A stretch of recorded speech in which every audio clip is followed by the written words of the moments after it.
وقالوا حسبنا اللہ ونعم الوکیل، کہنے لگے کافی ہے اللہ ہمارے لیے اور بہترین کارساز ہے۔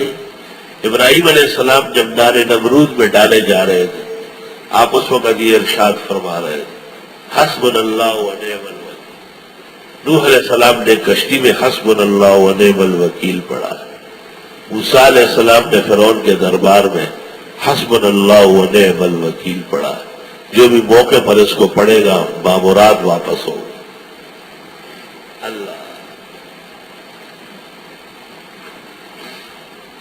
کچھ سال پہلے حالات بہت خراب تھے۔ رمضان شریف میں بہت ساری مسجدوں میں اعتکاف ختم کیا گیا، بہت ساری مسجدوں میں تراویح کی جماعتیں رک گئی۔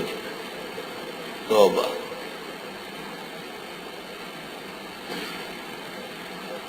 ہمارے ہاں معمول ہے کہ عید ہم متصل میدان میں پڑھتے ہیں جو اب پارک بنا ہے، اور اب بھی وہی پڑھتے ہیں الحمدللہ۔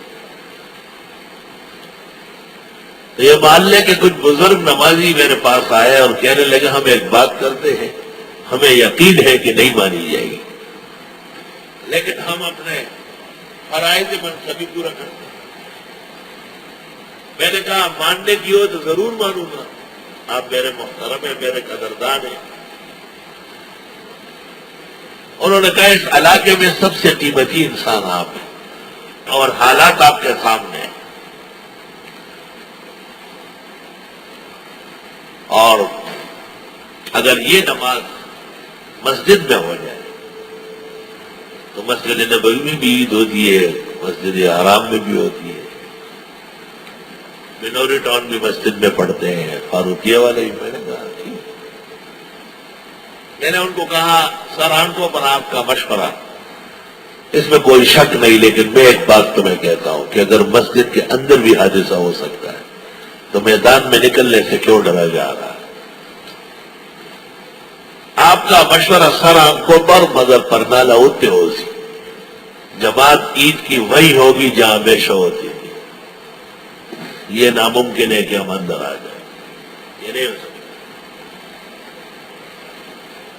ان کے جانے کے بعد نوجوانوں کا ایک ٹولہ آیا اور انہوں نے کہا عیدگاہ وہی ہوگی جہاں آپ نے 30 سال محنت کی ہے، اور ہم اس پورے علاقے کو سیل کر دیں گے، مگر ایک گزارش ہے کہ پولیس کو نہ آنے دے اور سرکاری لوگوں کو، ہم جو سامان لے کے آتے ہیں بچاؤ کا وہ نظر میں رکھتے ہیں، بعد میں ہماری گرفت کرتے کہ یہ کہاں سے آپ کے پاس آئے۔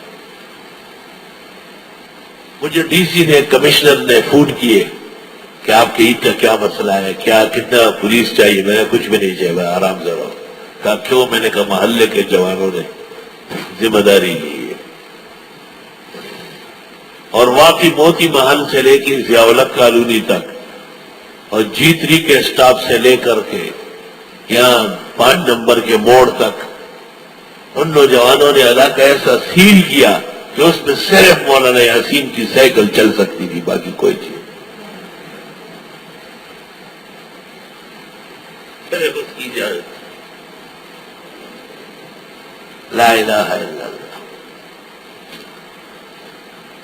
یہ احسنی لوگ جب ان کو لوگ کہتے ہیں کہ لوگ جمع ہو رہے ہیں، فخشوہم، ڈرو، فزادہم ایمانا، ان کا ایمان اور بڑھتا ہے۔ احسنی ہونا بہت بڑا انعام ہے اللہ کا۔ یہ رنگ چڑھ گیا تو توحید زبان و دل میں رہے گی، سنت ہی سنت کے باغ میں رہو گے، شرک اور بدعت قریب نہیں پڑھے گی۔ اور اگر یہ رنگ نہ چڑھا تو جیسے تھے ویسے ہے۔ ھذا طالب لم يستفد كلمة من الجامعة وهو الآن يرجع كما التحق بنا۔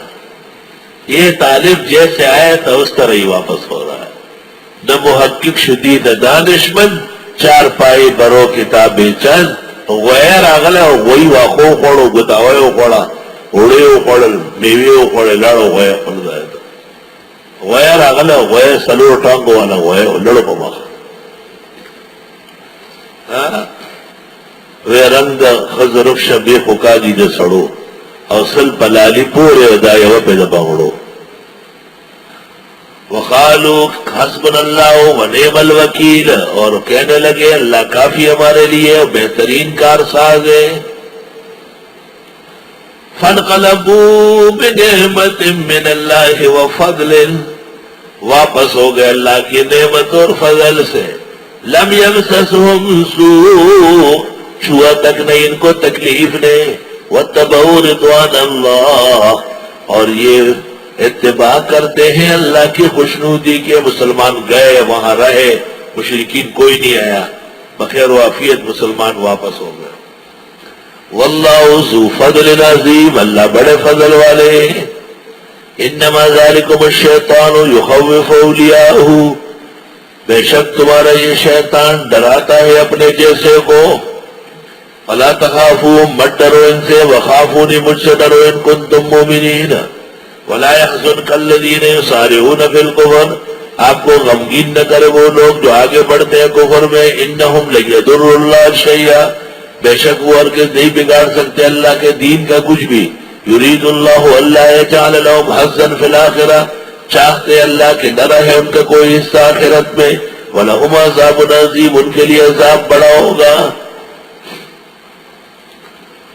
اللہ تعالیٰ نے تنبیہ فرمائی کہ یہ جو کفار لڑ رہے ہیں مشرکین یہ صرف آخرت برباد کر رہا ہے۔ ان الذین اشتروا الکفر بالایمان، وہ لوگ جنہوں نے اختیار کیا کفر ایمان کے مقابلے میں، لن یضر اللہ شیئا، وہ اللہ کا کچھ نہیں بگاڑ سکتے۔ ولہم عذاب علیم، عذاب کی ساری قسمیں ذکر ہو گئے۔ ولا یحسبن الذین کفروا انما نملی لہم، اور گمان نہ کرے وہ لوگ جنہوں نے کفر کیا کہ ہم جو مہلت دیتے انہیں خیر لانفسہم، وہ بہتر ہے ان کے لیے۔ انما نملی لہم لیزدادوا اثما، ہم مہلت دیتے ان کو کہ وہ اور بڑے گناہوں میں۔ ولہم عذاب مہین، ان کے لیے عذاب رسوا کن ہے۔ ما کان اللہ لیذر المؤمنین علی ما انتم علیہ، نہیں ہے اللہ کہ چھوڑ دے مسلمانوں کو جس حالت پر تم ہو۔ حتی یمیز الخبیث من الطیب، یہاں تک کہ علیحدہ کرے ناپاک کو پاک سے۔ عجیب نقطہ سنو، فرمائے ناپاک کو ہٹانا ہے پاک سے۔ پاک اصل ہے نا، تو دودھ رہتا ہے تنکا نکالا جاتا ہے۔ سالن اصل ہے، اس میں کوئی چیز آ گئی تو وہ ہٹاؤ، یہ نہیں کہ سالن سارا پھینک دو، الا یہ کہ یکون حرام۔ وَمَا كَانَ اللَّهُ لِيُطْلِعَكُمْ عَلَى الْغَيْبِ، نہیں یہ خدا کہ اطلاع کرے تم لوگوں کو غیب پر، غیب سب کو تو نہیں ملے گا۔ وَلَكِنَّ اللَّهَ يَجْتَبِي مِن رُّسُلِهِ مَن يَشَاءُ، لیکن چنتا ہے پیغمبروں میں سے جن کو چاہے، ان کو غیب کی اطلاع کرتا ہے، انباء کرتا ہے، اظہار کرتا ہے۔ نقطہ یاد رکھو، کوثری نے مقالات میں لکھا، ابن عابدین نے فتاوی شام میں لکھا، اور تمام مفسرین نے یہاں لکھا، فما یکون باعلام اللہ لا یکون من الغیب فی شیء۔ فما یکون باعلام اللہ، جو اللہ کے بتانے سے معلوم ہو جائے وہ غیب نہیں ہوتا۔